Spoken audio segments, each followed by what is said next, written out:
Hola, bienvenidos al podcast Moda Circular. En este episodio tenemos la presencia de Edith Medina, la fundadora de Biology Studio. Bienvenida, Edith Medina, al podcast Moda Circular. Gracias por la invitación y pues yo contenta de platicar con ustedes y de hablar justo de moda circular en un momento tan importante como este, ¿no?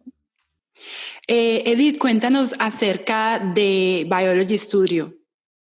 Pues Biology Studio surge como una necesidad realmente de mis más de 20 años de práctica entre las artes y las ciencias. Yo soy una artista biológica, pero que con el tiempo fue entendiendo que la implicación de diferentes disciplinas, no solo el arte, sino el diseño, la ciencia, la biología, la moda, tenían un valor importante. Entonces yo daba muchos cursos y en algún momento decidí integrarlo todo en una plataforma que empezó como estudio. Biology Studio era simplemente un estudio, hoy es una plataforma de investigación material que no solo se enfoca en la producción material, sino en entender y repensar los materiales. Entonces surge como eso, como una necesidad de vincular no solo docencia, sino investigación, experimentación y también innovación, que creo que es muy importante entenderla desde otro lugar. Entonces se vuelve una necesidad y cuando abrimos oficialmente Biology Studio hace 3 años, en el 2017,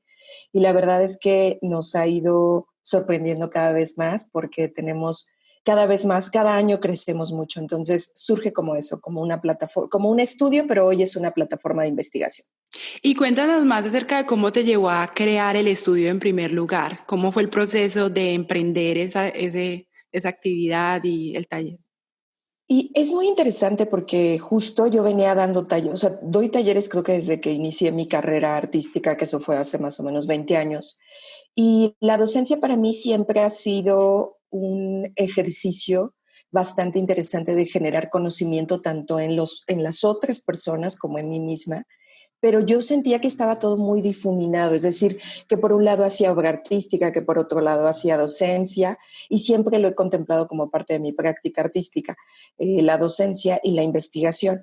Y fue con Biology Studio pude integrarlo en un solo, digamos, en un solo espacio, no solo la idea de hacer obras de arte, porque en realidad el estudio ya no se enfoca solo a eso, sino cómo la creatividad, no importa de qué ámbito vengas, si vienes de diseño o si eres a lo mejor un ingeniero o un biotecnólogo o un biólogo, puede haber creatividad. Yo tengo un concepto que se llama creatividad biológica y esta creatividad me parecía que era algo que podías desarrollar siendo o venir desde áreas creativas o áreas biológicas o áreas de ciencias en general.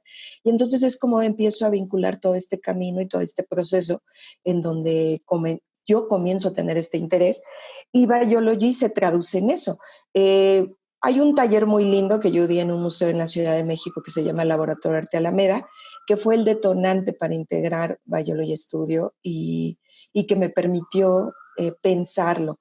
Eh, Fue un proyecto importante para mí y ha sido un proyecto importante porque cuando piensas en un estudio como este tienes que pensar, y esto también lo vamos a hablar dentro de la moda y de la moda sostenible, no solo en la idea de poner un espacio, sino de que sea sostenible en muchos sentidos, ¿no? Sostenible en su estructura, en su forma de generar impacto con los otros a través de nuestros programas educativos y de investigación, y sostenible también económicamente para poder hacer crecer estas investigaciones y poder generar una red a nivel internacional, pero sobre todo nos interesa generarla primero en Latinoamérica, que creo que es un trabajo que tenemos muy fuerte, que tenemos que hacer, porque siempre pensamos como hacia afuera, pero hacia Europa, Estados Unidos, y no es que tengamos nada en contra de Europa ni Estados Unidos, sino que en realidad más bien tenemos que enfocarnos en América Latina, porque es un contexto que tenemos muy distinto a cómo es Europa o cómo es Estados Unidos. Entonces, para mí siempre desde el estudio ha sido un elemento importante. Entonces, justo ese fue uno de los grandes retos. ¿Cómo vamos a hacer redes? ¿Cómo vamos a hacerlo sostenible a largo plazo, de tal manera que a los 5 años no se nos caiga el proyecto, ¿no? Y la verdad es que me senté mucho a conversarlo. Creo en los mentores, creo en los asesores y Biology Studio constantemente está conversado con mucha gente de mi red, pues para seguirlo evolucionando. Así que también tenemos un diálogo abierto al interior del proyecto, no solo al exterior haciendo redes, sino también al interior, porque bueno, evidentemente yo soy la cabeza, somos un equipo, somos alrededor de 6 personas, ¿no? Que están entre diseño, quien hace la cuestión de animación, quien está en el área de investigación conmigo, ¿no? Y quienes están en algunos momentos apoyándome sobre todo en la logística. Y tenemos también nuestros asesores académicos que nos brindan su opinión sobre los nuevos programas, ¿no? Entonces no funciona solo bajo la idea de que yo soy la única cabeza, sino más bien en retroalimentación con todas estas personas. Tenemos un enfoque curioso. No tenemos esta idea de que tengas que trabajar solo para el espacio, sino que muchos de los que colaboran tienen otras carreras, son bastante talentosos y nosotros dejamos que también nutran sus carreras y que eso nos nutre a nosotros como espacio y como plataforma, ¿no?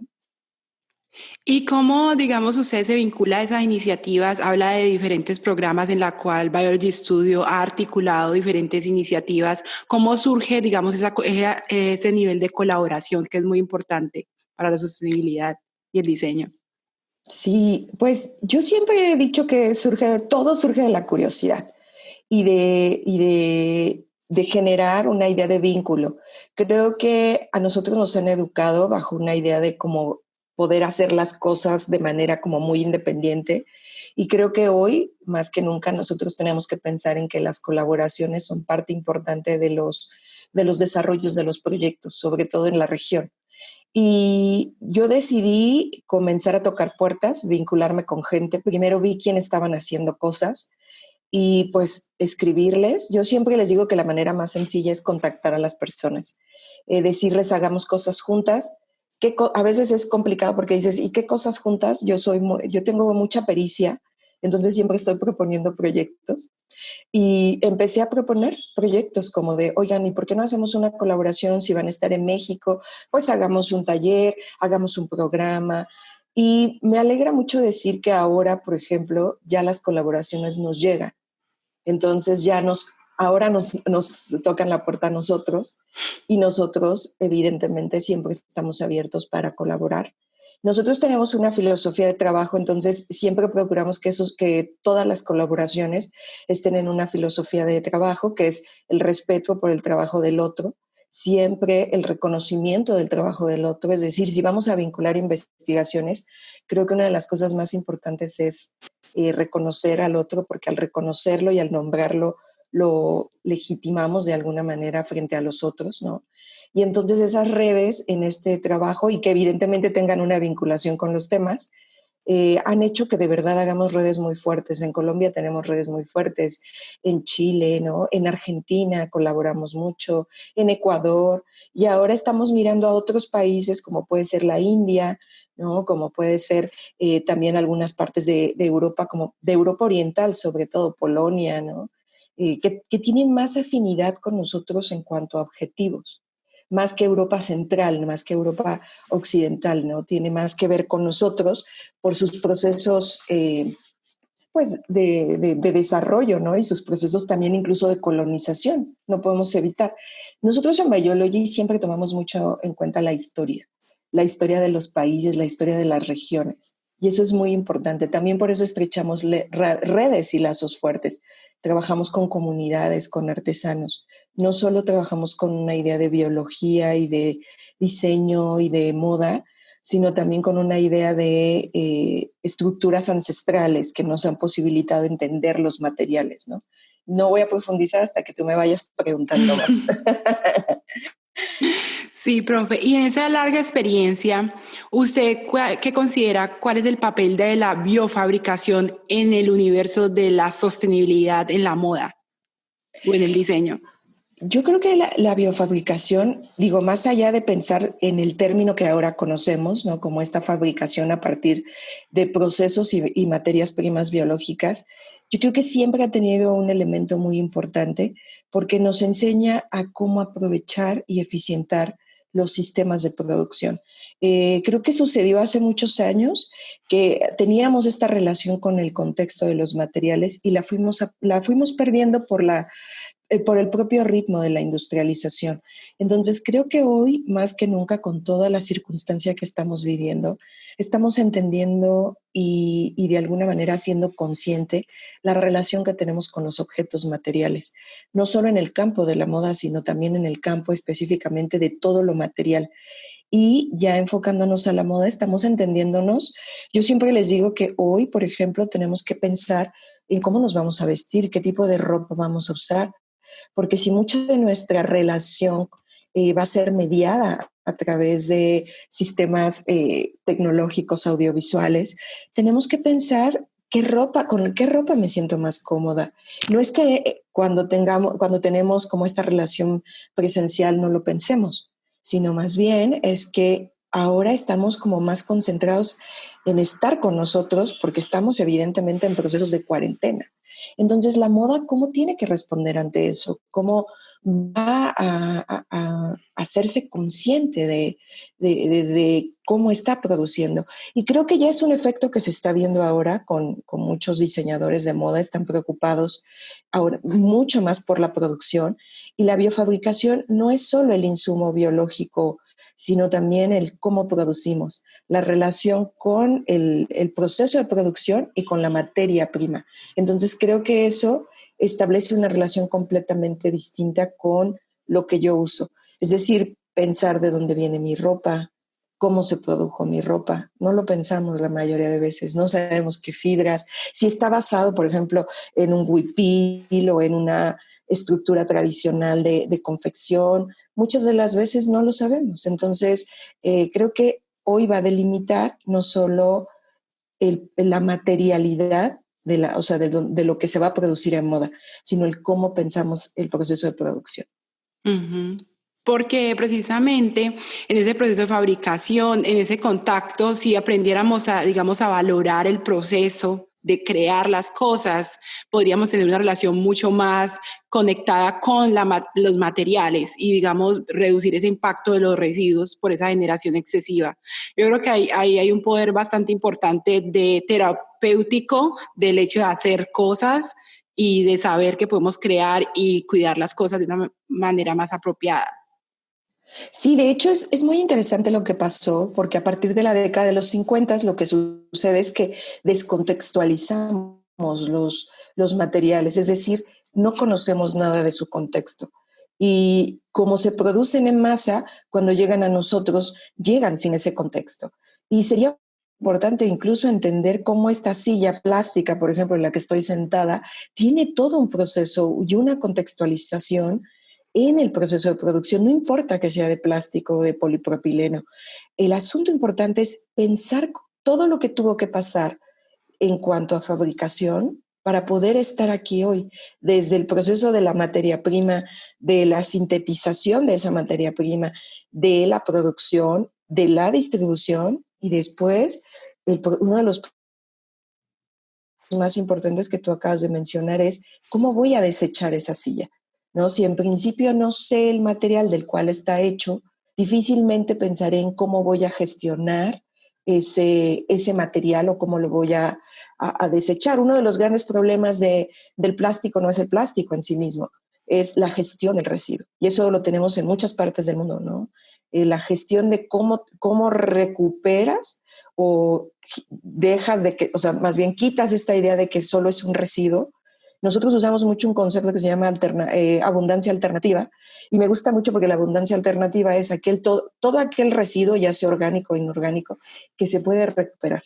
Y en una crisis como la que tenemos, estamos repensando justo nuestras abundancias.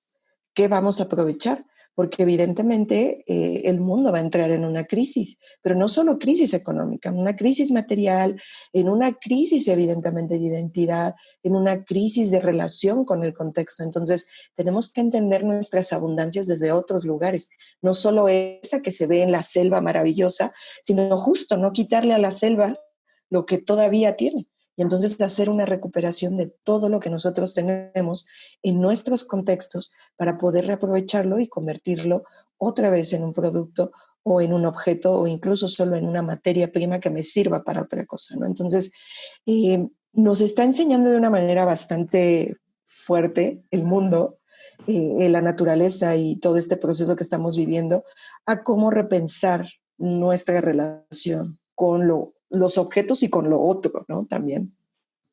Sí, y digamos, ¿cómo usted cultiva esas habilidades o ese entendimiento a través de su experiencia, con sus estudiantes o las personas que asisten a Biology Studio, esa sensibilidad a entender la materialidad y esos procesos? Nosotros en nuestro proceso pedagógico tenemos una filosofía de trabajo de investigación y es que nosotros tomamos a la materia prima como un método de investigación. ¿Esto qué quiere decir? Que la materia prima no solo es ese elemento con el que yo voy a hacer un bioplástico, un biotextil, sino que la materia prima tiene una historia y tiene una historia que no es actual, sino que tiene muchos años. Y nosotros lo llamamos un material ancestral. La mayoría de los materiales que tienen historia y que se han utilizado de manera, digamos, por comunidades desde étnicas, ¿no? En diferentes, digo, por ejemplo, nosotros conocemos este tinte que tienen algunas de las comunidades colombianas para pintarse la El piel de achiote. el achiote, también hay otro que es negro, ¿no? En México tenemos la grana cochinilla y Ujú. nosotros recuperamos estas historias que tienen estas materias primas. Cuando nuestros estudiantes vienen, nosotros les pedimos que la materia prima que traigan la investiguen, que sepan por qué la van a usar, por qué están interesados en esa materia prima. A veces son cosas muy simples como decir, pues no sé, la tengo de residuo en mi casa todos los días o nosotros, por ejemplo, aquí en el estudio en la Ciudad de México tenemos un molino de café abajo, ¿no? Entonces es una empresa que está aquí y una cafetería y nosotros recuperamos ese café, pero toda la historia que está detrás del café, nuestra historia, digamos, ancestral, nuestro consumo como mexicanos y no solo como mexicanos, sino como latinoamericanos. Digo, Colombia tiene yo tomo café colombiano maravilloso y toda esta historia que hay detrás. Entonces nosotros hacemos que se vinculen con la materia prima y con la idea del material desde otro lugar, no desde el lugar solo como una herramienta, sino como un medio y un posibilitador. Y otra cosa que hacemos mucho es que un material puede convertirse en muchos materiales. Y esta es la belleza y el poder de los biomateriales. Una sola fórmula puede tener muchas, digamos, combinaciones y salidas y aplicaciones. Una sola fórmula puede ser un biomaterial muy diverso, es decir, un bioplástico, un biocompuesto, un biotextil, un biocuero, ¿no? Una food leather. Entonces tiene muchas salidas y ese es un potencial maravilloso. Entonces también les enseñamos a pensar los materiales desde otros lugares, no como nos educaron a hacerlo, ¿no? Ujú. Muchísimas gracias por eso. Me encantó porque yo estoy en la parte pedagógica también. Soy asistente docente, soy docente de Ok. doctorado y asistente de docente, entonces siempre cualquier estrategia para poder involucrar mis estudiantes. Ah, bueno, Bueno, pues funciona muy bien. ujú. Edith, usted mencionó los biotextiles. Cuéntenos, digamos, cuál es el potencial de los biotextiles en el sector de moda y textil. Uy, el potencial es enorme. Algo que también me gustaría como indicar es que tenemos que empezar a pensar los biotextiles desde lugares propios. Es decir, usualmente cuando producimos un biotextil se le compara con algún material previo. Por ejemplo, no, tiene que funcionar igual que el algodón o tiene que funcionar igual que el lino. Y los biotextiles tienen sus propias características y sus propias condiciones. Y eso posibilita que al pensarlos les demos una mayor salida. Entonces, una de las ventajas es que cuando trabajamos con una materia orgánica de residuo, esta materia orgánica está en abundancia. Entonces, ahí tenemos como ya un reaprovechamiento de la energía. Y dos, es que estas materias primas pueden modificarse. Vamos a ver un proceso evolutivo. Ahora lo que estamos viendo es mucho biocueros hechos de residuos frutales, pero también ya comenzamos a ver todos estos procesos que se meten al laboratorio y se pueden modificar. Y en ese sentido ya vemos varios tipos de textiles biológicos y estos textiles lo que permiten, por ejemplo, es modificar el color, el grosor, la resistencia sin matar a un animal, Ujú. ¿no? Sin pasar por unos procesos de impacto en la tierra. Esto no quiere decir que no tengan un impacto. Todo nuevo proceso tiene un impacto y eso hay que tenerlo muy claro.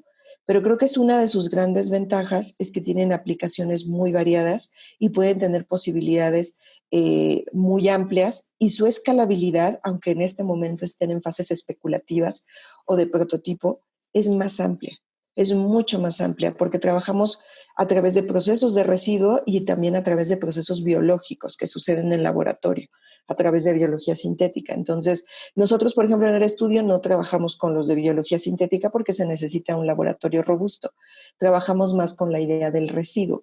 Pero una de las ventajas es que nos permiten escalar, hacer una escalabilidad mayor, y nos permiten reaprovechar energía que a veces se pierde cuando tú usas una prenda. Por ejemplo, si yo esta prenda ya no la quiero, pues voy a buscarle a lo mejor que la use alguien más, o a lo mejor puedo confeccionar una bolsa, pero hay quien la tira, ¿no? Y cuando yo tiro una prenda, estoy no solo tirando la prenda, no solo estoy causando basura, estoy desaprovechando la energía que se utilizó para producir toda esta prenda, que es un proceso muy largo y nos cuesta energía, dinero y demás. Y entonces en ese momento estoy perdiendo.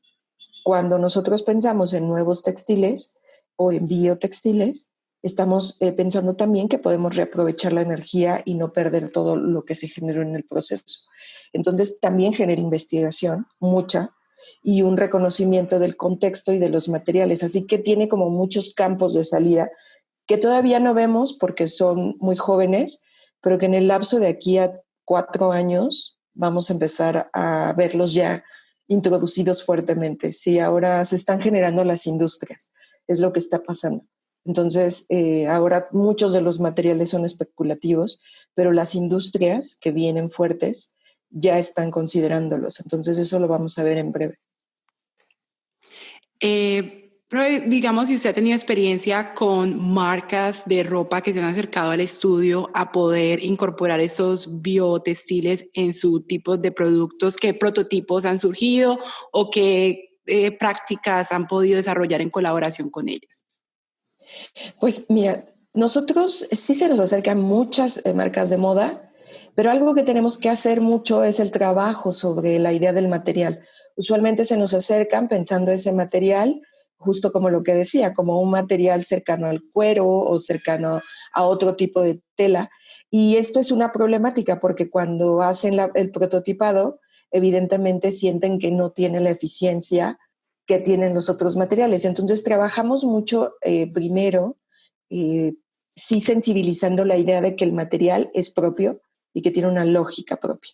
Uno de los, digamos, proyectos más recientes que hemos estado trabajando es en un desarrollo de un biotextil. De hecho, ahora ellos abrieron una marca, es una marca de moda que se llama Siwa, y Siwa es una marca que trabaja con cortes un poco asimétricos y basados en cuestiones entre huipiles y moda asiática, y entonces hace una combinación. Y ellos se acercaron al estudio primero porque tenían un proyecto de desarrollar un textil para un proyecto de indumentaria, y conforme fue pasando el tiempo, empezaron a experimentar y ahora ya desarrollan sus propios biotextiles. Sí los han aplicado en prototipos de ropas. Hoy sacaron una falda, una blusa. De hecho, en México se ganaron una mención honorífica en la Semana del Diseño, en Design Week, ¿no? Y hacemos este tipo de colaboraciones que primero va más enfocada a la investigación, que sepan desde dónde quieren trabajar su material, su biotextil, y posteriormente cómo lo pueden aplicar.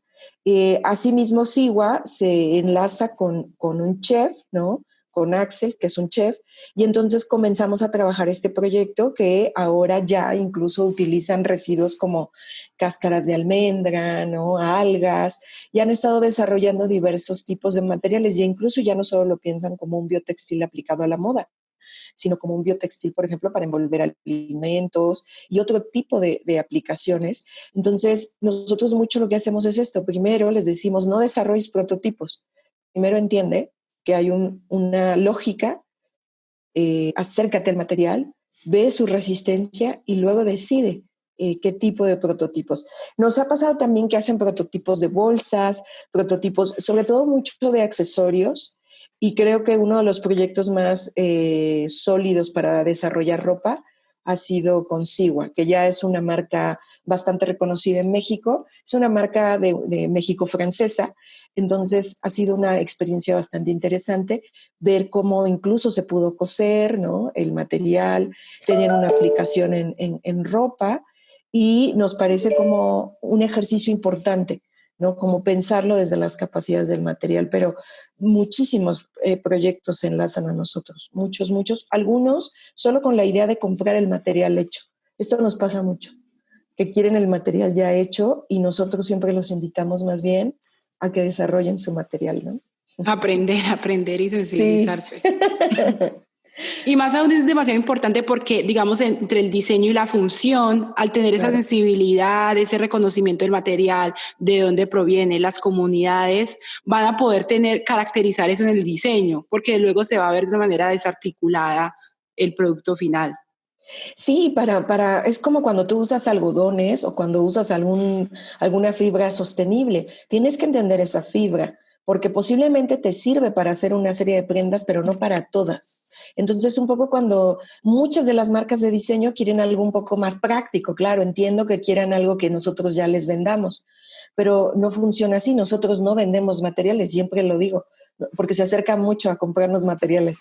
Y siempre les digo, nosotros no vendemos materiales, te enseñamos a cómo fabricar el tuyo e incluso a investigar sobre ese material que tú quieres. Y entonces lo que hacemos mucho es un trabajo muy de cerca, de investigación y de relacionarnos con su materia prima, porque hay quienes han llegado que nos dicen, yo por donde estoy tengo mucha materia prima de agave, por ejemplo en México, que tenemos muchos agaves de tequila, de mezcal, y entonces me dicen, yo quiero investigar sobre eso, o tenemos muchas fibras de otro tipo de agaves, enequeneras, por ejemplo el enequén, ¿no? Entonces quieren experimentar con ello, entonces hay que justo pensar para qué lo quieren, porque a lo mejor, a veces lo que nos pasa es que nos dicen, yo quiero hacer una blusa holgada, y nosotros le decimos, híjole, pues con la materia prima y como lo estás pensando no se puede.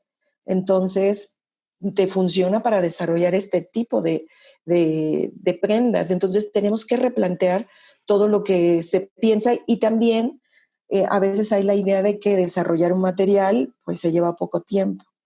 Y no, aunque sea de fácil, o sea, digamos que producir no es tan complejo en escalas de prototipado, pero lo que es complejo es llegar al punto en donde tú decides que esa materia prima convertida en material te funciona bien, ¿no? Entonces, eso es lo que se lleva tiempo, porque nos llega muchos proyectos aquí que quieren desarrollar materiales en 3 meses y eso es casi imposible, ¿no?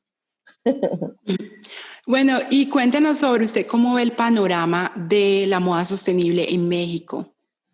Bueno, el panorama es, en México tenemos circuitos de producción de moda muy pequeños, de moda sobre todo nacional y local, que en muchos sentidos varios de ellos ya son sostenibles. ¿En qué tipo? O sea, cuando yo hablo de sostenibilidad, siempre hablo de no solo la materia prima, sino también los procesos de producción y también los procesos de venta. Entonces, muchos de los proyectos en México, a diferencia de otros países, es que tenemos una producción local muy intensa, con muchas marcas produciendo en colaboración con o comunidades o con empresas en México que venden telas sostenibles. Tenemos 2 empresas. Cuando yo digo telas sostenibles, no son biotextiles todavía, son telas como algodones certificados, telas recuperadas de residuos de otras telas que son de alguna manera integradas y que se les llaman textiles reintegrados, y que varias de las marcas utilizan para ello, ¿no? O desechos de telas. Hay varias que trabajan en función de estos procesos y que también procuran que su proceso de sostenibilidad sea mantener una plantilla de trabajadoras y trabajadores que no sean explotados muchas horas y que tengan un buen salario. Digo, en México y América Latina, aunque nosotros digamos que queremos muy buenos salarios, pues no son los mejores salarios, ¿no? Pero que al final no terminan en ejercicios de explotación. Y creo que en ese sentido México tiene un buen ejercicio. Si bien creo que una de las necesidades que tiene el sector, no solo en México, sino en América Latina, es vincularse mucho más a otros sectores. es decir, no solo en el espectro o en la escena del diseño, sino justo vincularse más con arquitectos, ¿no? Con científicos, con más artistas, con gente que viene de otros campos para enriquecer procesos y para generar también más investigación sobre sus mismos procesos de producción, incluso su maquinaria y evidentemente también pues sus procesos de producción material, ¿no? Es decir, incluso las materias primas que utilicen. Entonces creo que ahora estamos en un momento muy importante. Toda la estructura de moda en México, digamos la escena, está conjuntándose justo para hacer una reestructuración, porque ante el panorama pues tienen que cambiar desde sus procesos de venta hasta sus procesos de cómo están produciendo la ropa, ¿no? Entonces, creo que es un panorama bastante... Yo siempre veo que las crisis como una oportunidad para replantearnos procesos que a lo mejor por la condición que teníamos no nos habíamos replanteado, y entonces creo que son importantes estos movimientos para justo fortalecer el proceso. Entonces yo a la escena la veo creciendo, pero sobre todo la veo transformándose y con toda la intención de hacerlo lo más sostenible posible en todos los aspectos, ¿no? Y bueno, cuéntenos cómo usted ve Biology Studio en el futuro o cuáles son esa visión que tiene para Biology Studio. Ay, esa pregunta me gusta mucho porque si hay algo que me gusta hacer, no solo con los materiales, sino también con mi vida, es especular, ¿no? Hacer especulaciones a largo plazo. A Biology Studio lo vemos cada vez más. De hecho, estamos justo en este momento haciendo una transformación como un espacio de investigación que replantea incluso los conceptos y lenguaje que tenemos sobre los materiales. Nosotros nos vemos asesorando procesos, y es algo que ya nos pasa, pero será más fuerte cada vez, de industrias interesadas en recuperar residuos, ¿no? En recuperar procesos, y nosotros nos vemos siempre como un intermediario entre quienes tienen estas grandes industrias y quienes están investigando. Y hacemos esta conexión, que es algo que hemos ido haciendo de manera un poco todavía muy discreta, en una escala más pequeña, pero a largo plazo nos vemos haciéndolo en escalas mucho más grandes, posibilitando este acercamiento entre quienes tienen las herramientas, ¿no? Y digamos, incluso el dinero, y quienes están haciendo estas investigaciones que vienen de diseñadores, biólogos, científicos en materiales, ¿no? Incluso artistas, y hacemos este enlace para poder desarrollar procesos más sostenibles. Nosotros siempre cuidamos el proceso, entonces somos muy cuidadosos en eso, y en algún momento seguramente seguiremos con un programa académico mucho más robusto y mucho más grande, y nos vemos también en algún momento como ya una escuela un poco más formal. Si pudiéramos decir una universidad de los materiales, lo Sería diría, pero hermoso. sí, sería bastante hermoso, pero todavía estamos estructurándolo, pero así nos vemos como ya haciendo todo un programa accesible y abierto para poder investigar los materiales de ópticas muy, digamos, interdisciplinares y transdisciplinares, ¿no? Hablando como de open design o de diseño transdisciplinario, ¿no? Entonces, haciendo estos enlaces, pero con una salida práctica importante. Entonces, el trabajo para llegar a ese futuro, que no es tan a largo plazo, pues hay que trabajar mucho, ¿no? Entonces, eso es lo que hacemos, trabajamos mucho. Muchas gracias. Bueno, quiero preguntarle si tuviese un lugar en la cual millones de personas pudieran ver un mensaje sobre el diseño sostenible o sobre repensar los materiales, que fue un tema bastante importante en esta entrevista, ¿qué frase escribiría en ese espacio? Wow, qué buena pregunta. Hay una frase que me gusta que no la voy a decir tal y como está porque no la recuerdo perfectamente, pero me gusta mucho pensar que el hábitat es la casa y el alimento. Y yo agregaría y los materiales. Es decir, que cuando nosotros nos pensemos en nuestra casa, usando la ropa, justo cocinando en la cocina, incluso comiendo, pensemos que todo es una cadena que está unida, no está separada. O sea, lo mismo implica una cafetera que esta transformación de huipil que tengo, o que justo el aire acondicionado que tengo en la casa, todo está relacionado. Y cuando pensemos en sostenibilidad tenemos que pensar que no es solo un contexto muy acotado, sino que todo está relacionado. Y que cuando yo pienso en una solución, si no pienso de esta manera, muy posiblemente esa solución en el corto plazo o mediano plazo se convertirá también en una problemática. Así que no podemos pensar a la naturaleza acotada y a la sustentabilidad acotada a una idea cerrada, sino una idea muy abierta. Solo así daremos soluciones a largo plazo. De otra manera, no lo veo venir así. Muchas gracias, mi profe. Bueno, vamos a pasar a preguntas rápidas ya. Ok. Son preguntas en las cuales usted me da una respuesta directa. Entonces, ¿cuál es su material preferido para hacer biofabricación? Mi material preferido son las bacterias y las raíces de plantas. Y sí, quiero hacer un poquito, le quería preguntar, de las bacterias, ¿cuál de esas le gusta más para hacer biofabricación? Para hacer, con la que más he experimentado es con, evidentemente, la celulosa bacteriana, pero hay muchas posibilidades. Yo hoy estoy más metida en celulosa bacteriana hibridada con otros tipos de bacterias y haciendo otros tipos de ejercicios, no como el que nos enseñaron. Entonces, me gusta por la capacidad que tiene de ser cercana, de Sí. poder tener accesibilidad muy fácil, ¿no? Marca sostenible que usas. Uso, en México hay dos, se llama Un Octavo Takamura y Casilda Mud, que son dos marcas que tienen una relación con lo ancestral y con formas asimétricas y también asiáticas. Me gusta la ropa asimétrica. ¿Su color favorito? Negro. Muy, muy de diseñador. ¿Cuál Sí. es su diseñador favorito? Justo pensaba y yo decía, ¿quién será mi diseñador favorito? No lo tengo tan claro. Solo tengo claro que me gusta el proceso de cómo asumió su historia. Hay muchas mujeres, ¿no? Entonces está Coco Chanel y podría dar una lista larguísima, pero son respuestas rápidas. ¿Qué es lo que más le gusta de trabajar con biomateriales? Las posibilidades que me abren hacia otros materiales y y sobre todo cómo me relaciono con mi realidad, no solo de materiales, sino hasta de lo que como.